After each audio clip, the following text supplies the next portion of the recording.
시편 119편의 말씀 저희가 오늘 이 말씀이 굉장히 깁니다. 176절까지 있죠. 그래서 오늘 저희가 이 119편 1절에서 8절까지 말씀 같이 보시면서 오늘 이 아침 저희가 함께 하나님의 은혜를 나누도록 하겠습니다. 행위가 온전하여 여호와의 율법을 따라 행하는 자들은 복이 있으며 여호와의 증거들을 지키고 전심으로 여호와를 구하는 자는 복이 있도다. 참으로 그들은 불의를 행하지 아니하고 주의 도를 행하는도다. 주께서 명령하사 주의 법도를 잘 지키게 하셨나이다. 내 길을 굳게 정하사 주의 율례를 지키게 하소서. 내가 주의 모든 계명에 주의할 때에는 부끄럽지 아니하리이다. 내가 주의 의로운 판단을 배울 때에는 정직한 마음으로 주께 감사하리이다. 내가 주의 율례들을 지키오리니 나를 아주 버리지 마옵소서. 아멘. 네, 오늘 시편은 119편, 시편 150편 가운데 가장 긴 시편입니다. 그 절수가 앞서서 말씀드린 것처럼 176절에까지 이르릅니다. 굉장히 길죠. 아주 긴 시편입니다.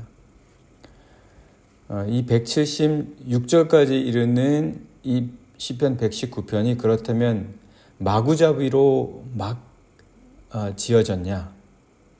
이 시편 119편은 절수가 그렇게 많이 긴데 그 긴 시편의 말씀이 아무런 규칙 없이 질서 없이 생각나는 대로 마음대로 그렇게 기록이 된 것이냐? 결코 그렇지 않다라는 것이죠. 시편의 말씀들은 분명한 구조가 있습니다. 오늘 이 말씀도 다르지 않습니다. 물론 그 절수가 176절에나 이르기 때문에 매우 긴 시편이기는 하지만 이 긴 시편 안에도 질서가 있다. 규칙이 있고 짜임새가 있다. 그런 거죠. 그렇다면 어떤 짜임새가 있고 어떤 규칙이 있냐? 이 시편 176편은 22개의 단락으로 이루어져 있습니다. 22개의 단락으로 이루어져 있다면 이 176절을 22개로 나누면 되죠. 그러면 각 단락마다 8절이 나옵니다. 그래서 한 단락마다 8절이 되고 그 8절씩 갖고 있는 매 단락이 22단락이기 때문에 전체 단락은 그 절들을 모두 합쳐봤을 때 176절에 이르게 된다라는 것이죠. 그렇다면 이제 우리가 질문이 하나 생깁니다. 왜 이렇게 22단락에 맞춰서 이 시편 119편을 졌냐라는 겁니다. 왜 하필이면 22단락이냐? 30단락 할 수도 있고 10단락을 할 수도 있고 50단락을 할 수도 있는데 왜 22단락이냐? 그것에는 분명한 이유가 있습니다. 우리들의 삶에도 삶의 이유가 있습니다. 모든 일어나는 삶에는 이유가 있어요. 그리고 우리가 하는 행동에도 이유가 있어야 됩니다.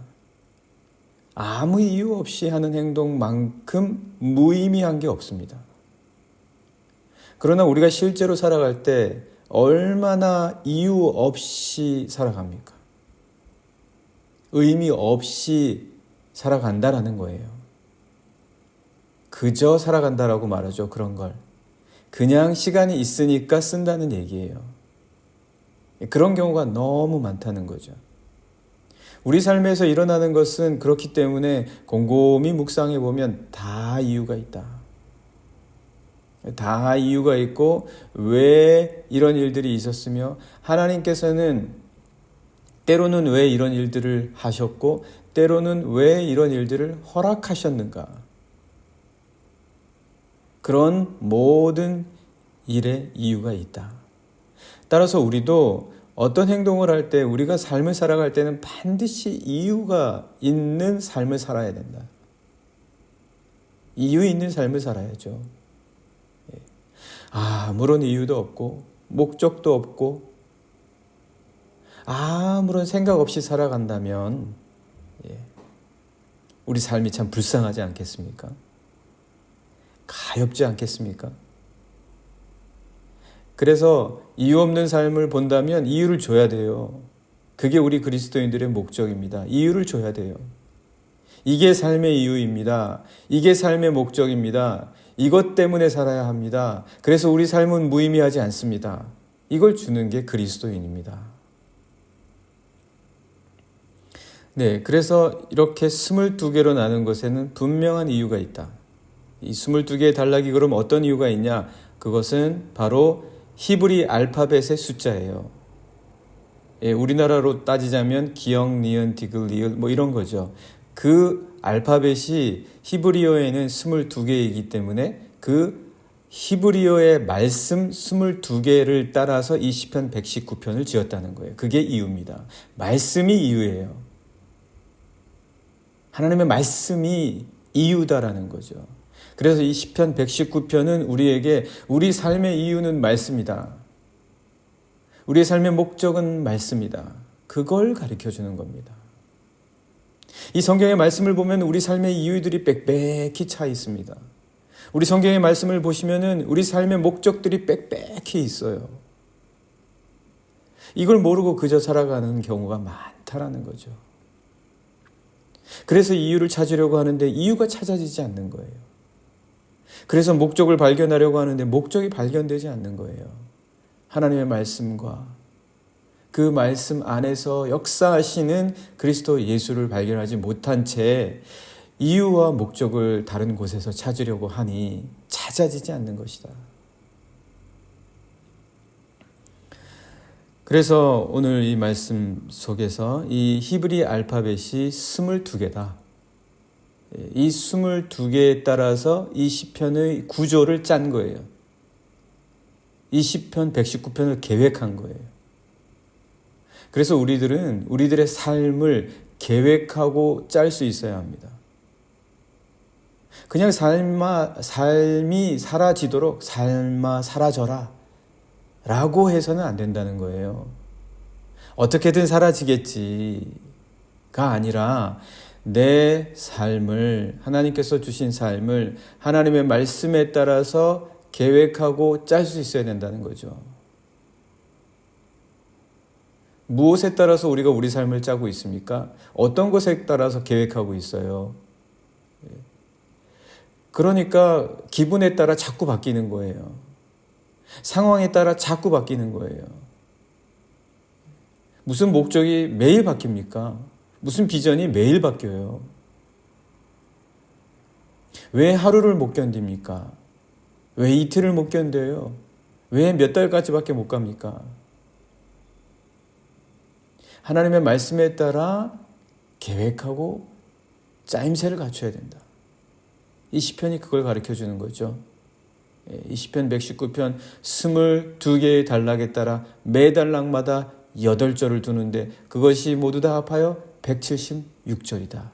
그리고 이 시편의 매 단락은 히브리어 하나님의 말씀 알파벳 알렙벳 김멜에 따라서 타부까지 22개로 이루어진다. 이 짜임새, 이 말씀을 따르는 구조와 계획, 오늘 우리의 삶도 하나님의 말씀과 계획에 따라서 짤 수 있어야 된다. 우리 그리스도인들은 하나님의 말씀에 따라 계획 짜는 거예요. 하나님의 말씀에 따라 내 삶의 목적을 정하는 거예요. 그렇게 되어야 된다라는 것을 이 시편 기자는 이미 그 짜임새로부터, 이미 그 구조로부터, 시편의 그 구조에서부터 우리에게 알려주고 있다. 이 시편은 그런 말씀입니다. 그래서 이제 우리가 176절까지 다 보기에는 아침 시간이 너무 부족해서 그걸 다 볼 수는 없고요. 첫 번째 단락, 알렙, 영어의 A, 우리나라의 기역에 해당되는 첫 번째 알파벳, 알렙라고 하는데요. 이 알렙에 해당되는 말씀인 1절부터 8절까지만 제가 잠깐 보도록 하겠습니다.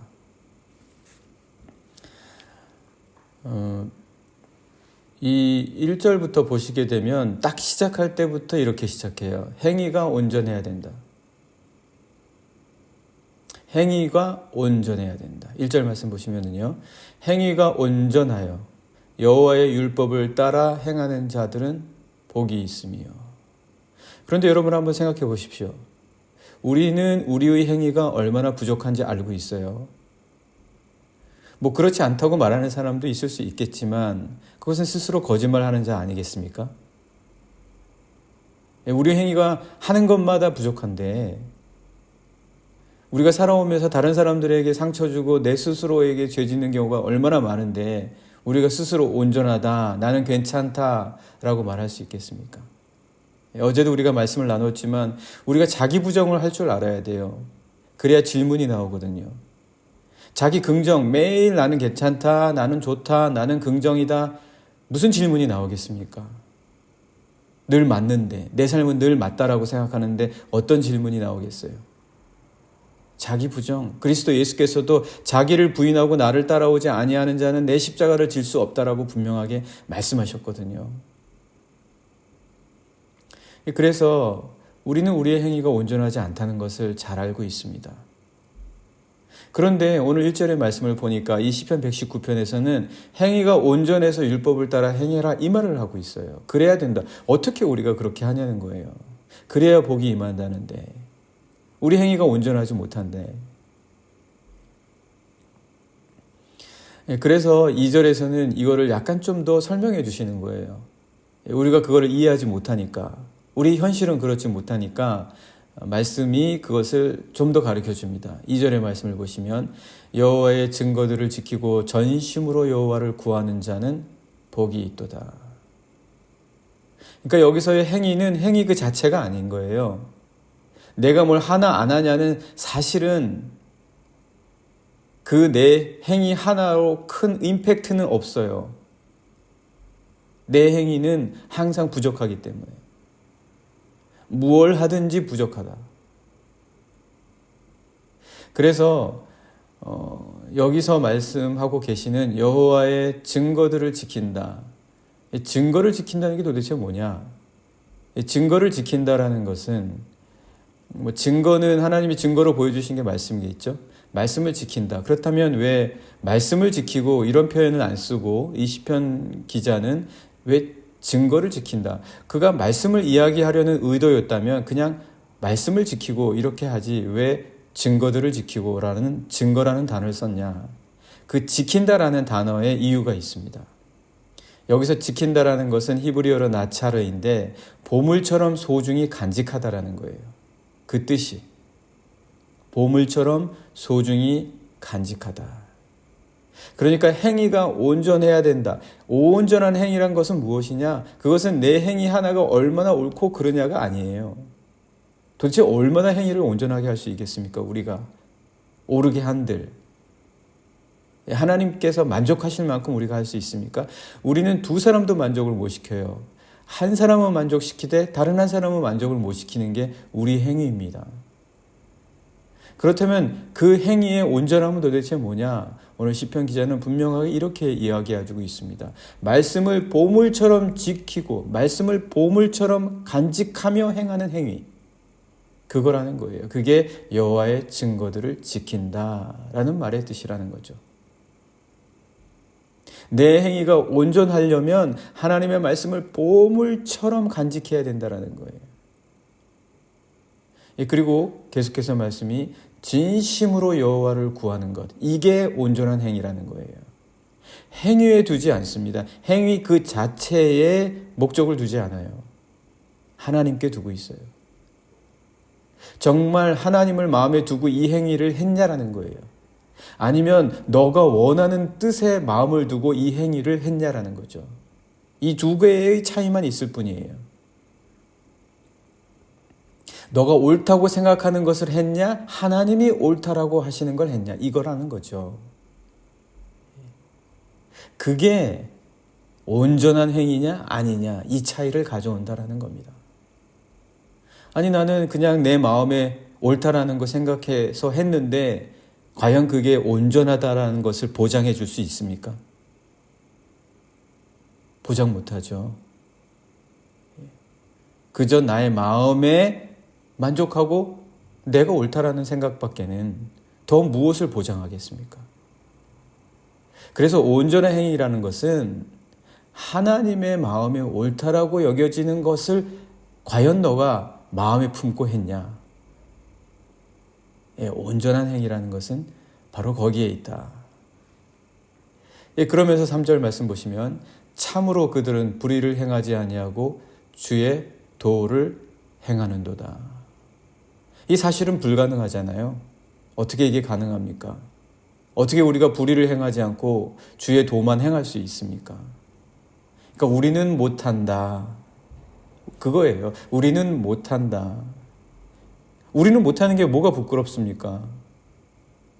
우리는 못한다는 게 무엇이 우리를 연약하게 만들겠습니까? 그게 우리 존재 그 자체를 어떻게 바꿀 수 있겠습니까? 우리는 못하는 거예요. 그럼 무엇입니까? 4절 말씀 보시면 주께서 명령하사 주의 법도를 지키게 하시는 거다. 내가 하는 게 아니라 나는 못하기 때문에 주께서 지키도록 만드신다는 거예요. 그게 온전한 행위라는 거예요. 그래서 보물처럼 말씀을 마음에 간직하는 자, 그러한 뜻을 가지는 것이 행위가 온전한 것이라는 거죠. 나의 이 부족하고 연약한 불완전한 마음과 동기에서 하지 말고 하나님을 그 마음에 품고 하는 행위가 온전한 행위라는 거예요. 그래야 내가 하는 게 아니라 내가 부족함에도 불구하고 나의 부족한 현실과 존재에도 불구하고 하나님께서 하게 하신다. 하도록 만드신다. 그 말씀이죠. 이게 온전한 행위다. 과연 나는 온전한 행위를 하고 있는가? 과연 나는 온전한 행위에 노력하고 있는가? 이 말씀에 비추어 봐서 생각해라. 그게 오늘 시편 119편 첫 번째 단락의 말씀의 주제입니다. 온전한 행위가 무엇인가? 우리가 얼마나 자주 바뀝니까, 여러분? 얼마나 자주 변해요? 하루를 못 가잖아요. 뭐 석 달 가면 잘 가는 거고. 그러나 어떻게 하면 이러한 것들을 넘어설 수 있겠는가? 어떻게 하면 이 온전한 행위를 이룰 때까지 끝까지 할 수 있겠는가? 5절 말씀 보시면 내 길을 굳게 정하사. 내 길이 굳게 하신다는 거예요. 그래서 온전한 행위라는 거예요. 우리는 오늘 좋은 일 했다 셈 쳐도 내일 실망시킵니다. 오늘 잘했다 생각해 놓고 내일 망쳐요. 그게 우리입니다. 그러니까 그걸 바라보고 그걸 의지해서는 우리 삶이 너무나 불안정해요. 우리 생각이 너무나 불안정하고 우리 행위가 너무나 위태위태하다는 거예요. 온전한 행위가 소망하는 것인데 그 온전하는 걸 이루지 못한다는 거죠. 하나님이 하게 하시는 거예요. 그래서 내 행위를 자랑할 필요가 없어요. 내 행위를 의지해서는 안 돼요. 하나님의 말씀을 보물처럼 간직해야 되는 거예요. 그래서 하나님이 하게 하시는 것을 바라볼 수 있어야 되는 거죠. 그래야 내 길이 굳게 되어진다. 내 길이 굳어지고 단단해진다. 내일 또 온전하게 행할 수 있는 힘을 받고 다음 달에 온전하게 지킬 수 있는 힘을 받고 그래서 내 평생에 하나님의 선하심을 따를 수 있는 든든함, 굳건함을 받게 된다. 그래서 그 말씀이 5절이에요. 내 길을 굳게 정하사 주의 율례를 지키게 하소서. 이게 온전한 것이죠. 우리들의 삶이 여러분 얼마나 부끄럽습니까? 정말 부끄러워요. 그런데 우리가 이 부끄러움 갖고 어떻게 살겠습니까? 온전한 행위를 할 수가 없어요. 이 부끄러움을 해결하지 못한 채 살다가는 그저 부끄러움이 당연한 게 되는 거예요. 더 이상 부끄럽지도 않아요. 내가 부족하면서도 그 부족함을 해결하지 못한 채로 살면서도 하나도 안 부끄럽게 그냥 사는 거예요. 아담과 하와가 언제 부끄러워졌습니까? 하나님으로부터 멀어졌을 때 아담과 하와, 자기가 자기를 보고 부끄러워해요. 자기가 자기 몸을 보고 부끄러워해요. 자기는 본질적으로 부끄러운 거예요. 우리는 본질적으로 부끄럽다. 6절 말씀 보시면 내가 주의 모든 계명에 주의할 때에야 부끄럽지 않았습니다. 부끄러움을 해결하는 거죠.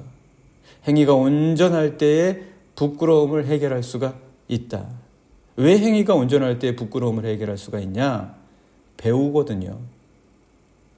배웁니다. 부끄러움에 머무르지 않고 하나님의 진리를 배우게 되는 거예요. 부끄러움을 해결할 수 있는 방법들을 배우는 거예요. 그 배움의 깨달음과 그 배움의 깊이와 그 하나님의 말씀으로 이 부끄러움이 어떻게 해결되는지를 알게 되는 거예요. 그래서 부끄럽지 않습니다. 부끄럽지 않습니다. 7절 말씀 보시면 내가 주의 의로운 판단을 배울 때에는, 배운다라고 하지 않습니까? 내 삶이 너무나 부족하고 불안하고 위태해서 부끄러운데, 내가 내 자신을 바라보면 부끄러운데 내가 하나님을 바라보는 법을 배웠습니다. 주의 말씀을 통해서 내가 하나님께 주시하고 주목하는 법을 배웠습니다. 주님, 저는 더 이상 부끄럽지 않습니다. 저는 배웁니다. 말씀을 통해서 배웁니다. 내 삶을 배우고 내 인생을 배우고 나 자신을, 하나님을 향하는 모습, 하나님을 배웁니다. 그래서 8절 말씀도 보시면 내가 주의 율례들을 지키오리니 나를 아주 버리지 마옵소서, 이렇게 이야기합니다. 네, 오늘 함께 같이 기도하면 좋겠습니다. 하나님, 오늘 하루도 온전한 행위를 하게 하옵소서. 내가 내 자신의 행위를 의지하지 말게 하시고 주님을 바라볼 수 있게 해주십시오. 주님의 말씀을 마치 보물처럼 내 안에 간직하게 해주십시오. 그래서 내 길을 굳게 해주시고 나의 부끄러움을 이기게 하시고 주님으로부터 배우게 하옵소서. 오늘 하루를 이렇게 인도해 주십시오. 함께 기도하시겠습니다.